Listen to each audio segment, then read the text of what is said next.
Citizens Financial Group completely crushed their consensus guidance for the second quarter of 2026. Oh, absolutely crushed it. I mean, earnings per share came in at $1.30. That is an exceptional 41% jump year over year. And up 15% sequentially, too. Right. And this was all built on a top-line total revenue number of $2.28 billion. Yeah. So naturally, shares just popped on the print as the market digested just how wide this margin beat really was. Well, and if you look right into the Q3 forward guidance, management is signaling that this momentum is, it's not a fluke. No, not at all. They're projecting net interest income to climb another 2.5% to 3.5% in the coming quarter, with non-interest fee income up about 1%. But most importantly for the balance sheet, they expect net charge-offs to remain entirely stable or even drop. So for you, the retail investor, we are doing a tight, no-nonsense deep dive into this Citizens Financial Group Q2 earnings report. Yep. Our mission today is to unpack exactly what is driving this positive operating leverage. We're going to strip it down to the studs, look at how the individual segments are performing, and most importantly, we are going to identify the underlying risks you need to be watching out for. Because, we have the top line beat established, but as you know, headline numbers really only tell half the story. Exactly. The real value is in how they actually manufactured those numbers. Right. So net interest income, or NII, hit $1.63 billion, which is a 14% increase year over year. And their net interest margin, the NIM, expanded significantly to 3.17%. And what's fascinating here is the underlying mechanics of that margin expansion. It wasn't just an accident of the broader macroeconomic environment. They planned it. Exactly. Management deliberately engineered this by pulling three very specific levers. Okay, let's hear them. First, you have the ongoing fixed-rate asset repricing. Second, the intentional runoff of their non-core portfolio. And third, the strategic impact of terminated swaps. Yeah, so when you combine those three factors, you get a balance sheet that is actively rotating away from dead weight and, into higher yielding assets. Let's slow down and break those levers apart. Because I look at that fixed rate loan book repricing like a coiled spring. That's a good way to put it. Right. Because for quarters now, banks across the sector have just been sitting on these older, lower yielding assets. Loans that were underwritten when rates were basically near zero. Exactly, just waiting for them to mature. Now, that spring is finally releasing its stored value. As those legacy loans roll off, the bank doesn't just sit on the cash. They instantly redeploy it into new loans at today's much higher market rates. Yeah, that is the mechanical rotation driving the margin up. Right. And that naturally ties right into the second and third levers. Think of the non-core portfolio as legacy deadweight. It's an intentional wind down of assets that simply don't fit their future profitability metrics. So as that shrinks, it frees up capital. Precisely. Then you factor in the terminated swaps. Historically, banks use interest rate swaps to hedge their exposure, essentially trading fixed rates for floating rates or vice versa. Sure. But in certain rate environments, those swaps can actually cap your upside. By taking the initiative to terminate specific swaps, Citizens effectively remove the ceiling on their earning potential, Allowing the underlying assets to fully participate in the higher yield environment. Exactly. Okay, that makes sense on the asset side. But I have to push back a little on the liability side of this equation. Okay, let's hear it. Because that is where banks typically get squeezed, right? Usually, yeah. Total deposit costs were highly controlled. They only crept up like 3 basis points sequentially to 1.63%. But if we look closer, interest-bearing deposit costs actually rose 4 basis points to 2.08%. True. In the report notes, we saw a heightened influx of interest-bearing deposits hit right in the mid-quarter. So my question for you is this. With the total cost of funds sitting at 1.85% right now, is this 3.17% IM actually sustainable? Or are they eventually going to get squeezed on funding costs as customers demand higher yields on their savings? It is the exact right question to ask. It's the primary fear for most bank investors right now. Right. But if we connect this to the bigger picture, management's commentary directly addresses that funding squeeze fear, and they are aggressively confident. How confident? They explicitly project NIM to climb even further, targeting 3.30% to 3.50% by the fourth quarter of 2027. Wow. That is a very bold projection in this environment. How are they justifying that? Well, they can project that kind of margin expansion despite the slight creep in interest-bearing deposit costs because of the sheer velocity of their revenue engine. Gus. The yield on their new assets is growing so much faster than the cost of their new deposits. You just have to look at the operating leverage.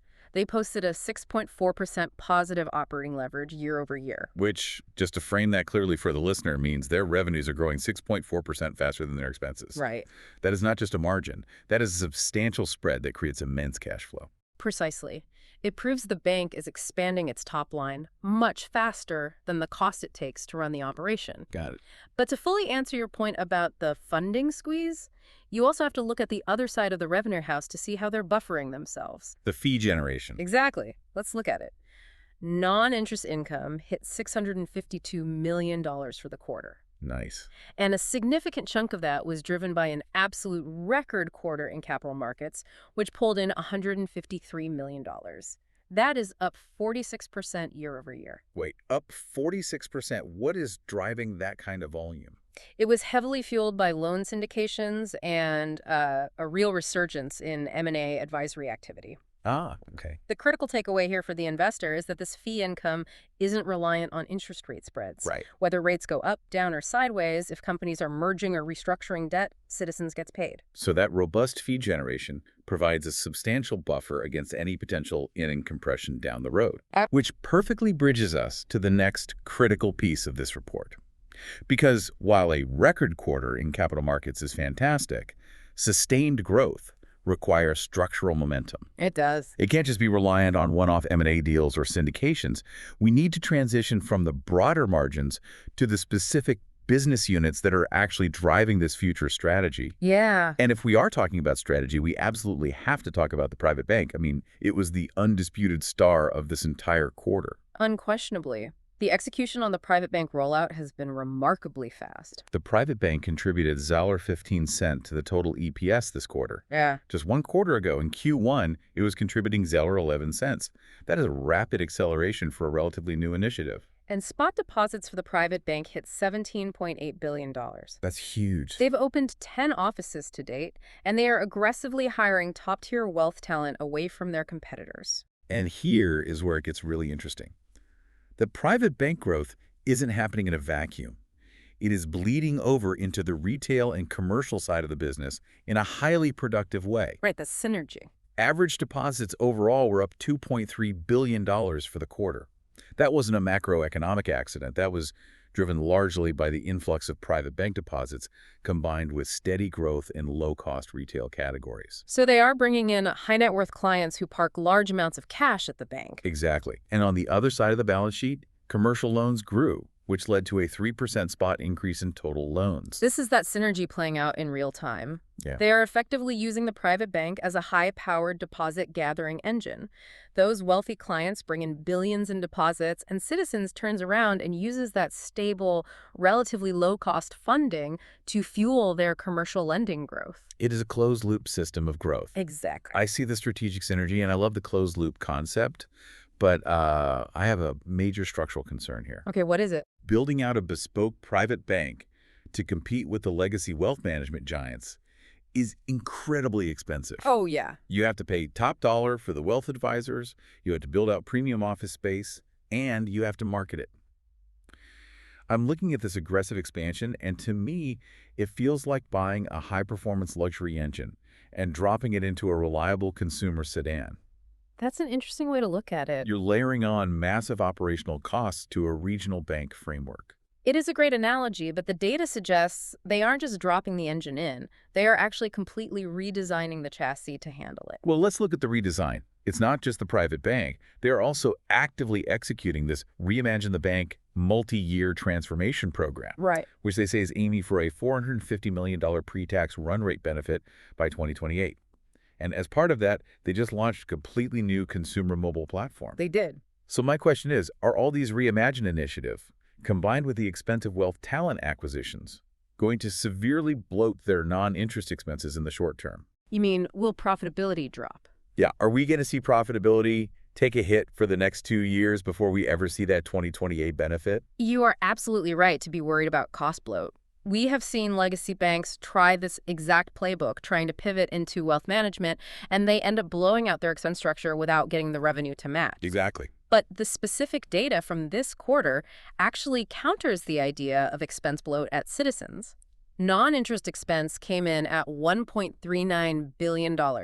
That is up only 1% sequentially? Only 1%. Yeah. With all of that premium hiring and the technology rollout, that doesn't seem mathematically possible unless they are cutting to the bone somewhere else. That is exactly what they're doing. Let's carry your luxury engine metaphor forward. All right. Instead of the new engine blowing out the transmission, they are actually using the excess horsepower to make the whole sedan run more efficiently. Oh, I see. The outside service costs and technology investments required to implement the reimagine the bank transformation are being offset by extreme calculated efficiency in their core operations. Wow. They are essentially self-funding this massive transformation through strict cost discipline in legacy areas of the bank. Okay, what metric proves that?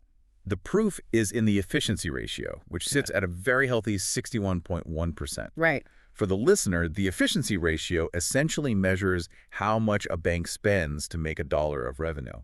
Sitting at 61.1% while funding a private bank rollout means they are spending money, yes, but they are doing it with such precision that it isn't blowing up the bottom line. That is impressive. The cost discipline is actually quite remarkable given the sheer scale of the strategic initiatives they are running simultaneously. Okay, I follow the logic. They have the revenue engine firing on the margin side. The private bank is gathering massive deposits to fund commercial loans, and they are keeping expenses relatively flat through strict internal discipline. Yep. That is a very compelling bull case. But as retail investors, our job is to look under the hood for the things that could suddenly blow up the balance sheet. High returns and low expenses are great right up until a bad loan portfolio takes the whole institution down. So let's pivot to credit quality and the real risks here. This is where we see if that commercial lending growth was actually disciplined. And the credit metrics from this quarter are actually quite defensive. I see them. Net charge-offs, meaning the actual loans they've officially had to write off as uncollectible, dropped to 37 basis points, or $135 million. Okay. That reflects tangible decreases in commercial real estate and retail charge-offs, though it is worth noting it was partially offset by a slight uptick in commercial and industrial, or C&I, loans. Right, and their allowance for credit losses, the ACL, sits at a strong 1.48% coverage ratio. Yeah. For the investor, think of the ACL as the base rainy day fund. It's the capital they set aside specifically to absorb future loan defaults. Exactly. Plus, that non-core portfolio we discussed earlier, the legacy junk they're actively trying to wind down has shrunk to $1.6 billion. And management is projecting that to drop further to just $1.0 billion by the end of the year. So the legacy risk is naturally rolling off the books. But I have to address the elephant in the room here. Commercial real estate. Exactly. Commercial real estate. Everyone in the market is terrified of CRE right now, specifically general office space. Oh, yeah. With remote work and changing corporate footprints, nobody knows where the true bottom of the commercial office market is. Very true. Now, the earnings report notes that non-accrual loans are down 4% quarter over quarter to $1.4 billion as they, quote, work out the general office CRE portfolio. Right. But here's my fear. Are they actually solving the problem by taking the pain now? Or are they just playing extend and pretend? The classic bank maneuver. Right. Are they just kicking the can down the road on these general office loans, modifying the terms slightly, just to avoid classifying them as losses on today's balance sheet? That is the defining question for regional banks right now. The fear of extend and pretend is incredibly valid. But if we dive into the specific mechanics of how Citizens is structuring their allowance for credit losses, management is actively signaling that they are not hiding from this reality. Okay. They explicitly stated on the call that they are applying a more severe scenario specifically against general office loans within their economic modeling. Break that down. What does a more severe scenario actually mean in terms of preserving capital? It means they aren't using baseline rosy economic assumptions for that specific segment. They are stress testing the general office portfolio heavily. Got it. They are essentially modeling out what happens if property values plummet further or vacancy rates spike, and they are reserving capital against that worst-case outcome today. So they are assuming the worst for that specific toxic asset class and locking up capital against it so it can't surprise them later. Precisely. And here's the kicker. Despite applying that more severe downside scenario to their models, the overall provision for credit losses for the quarter was $134 million, which is actually down from Q1. Oh. What that signals to the market is that management believes the absolute worst of the CRE pain, and the non-core runoff for that matter, is effectively ring-fenced. Yeah. They've identified the toxic assets, applied severe downside modeling to them, and determined that their current reserve of 1.48% is more than adequate to absorb the blow. So if you are holding this stock, that modeling is essentially your sleep-at-night insurance policy against a macro downturn. It is a bold statement of containment. Exactly. So what does this all mean for the actual shareholder tuning in right now? We've covered how the revenue engine is mechanically expanding margins. Yep. We've looked at the strategic growth of the private bank and how it self-funds commercial lending. And we've dug into the containment of the CRE risks. Right. It is time to tie it all together into capital returns and bottom-line value for your portfolio. The bottom line metrics are where this entire strategy really crystallizes into tangible shareholder value. Return on tangible common equity, or ROTCE, hit 13.9% this quarter. Which is fantastic. That is up 172 basis points sequentially and up nearly 300 basis points year over year. Wow. For context, ROTCE measures how effectively a bank is using its physical, tangible capital to generate profit. Hitting 13.9% shows they are operating with high efficiency, and they are well on track to hit their medium-term goal of 16% to 18% ROTCE by 2027. And crucially, they aren't just hoarding that profit, they are returning that capital directly to you. Yeah, there. They declared a $1.46 per share quarterly dividend. On top of that, they actively repurchased $225 million in common stock during the quarter at a weighted average price of $63.99. Which is a solid return. And they did all of this capital return while keeping their CET1 ratio, which is their core capital defense metric, highly defensive at 10.4%. Which ultimately drives the single metric value investors watch the closest tangible book value per share. That rose to $38.29. Nice. When you think about the mechanics of what is happening here, growing tangible book value intrinsically while simultaneously repurchasing shares on the open market and paying out a very solid quarterly dividend, management is actively creating a highly efficient wealth compounding machine for the shareholder. Here's where it gets really interesting, though. I want to leave you with a final puzzle to chew on as you evaluate this report. Oh, lay it on us. Management's extreme bullishness. Specifically, their confident path to that 16% to 18% return on tangible equity relies heavily on their net interest margin expanding to 3.50% by late 2027. Right, that's their stated target. We established that assumption is built entirely on the continued benefit of fixed-rate asset repricing and optimal balance sheet rotation. Yes. But what if the broader macroeconomic environment or the Federal Reserve's interest rate narrative shifts drastically before we get to late 2027? That's the million-dollar question. What if inflation plummets faster than expected and rates get slashed across the board? Is Citizens Financial Group building a beautifully engineered high-performance machine perfectly optimized for a yield curve that might not even exist in 18 months? It's definitely something to think about. It is the ultimate test of their transformation, and it is the key variable every investor needs to watch. Be sure to follow the show for our daily no-nonsense earnings coverage.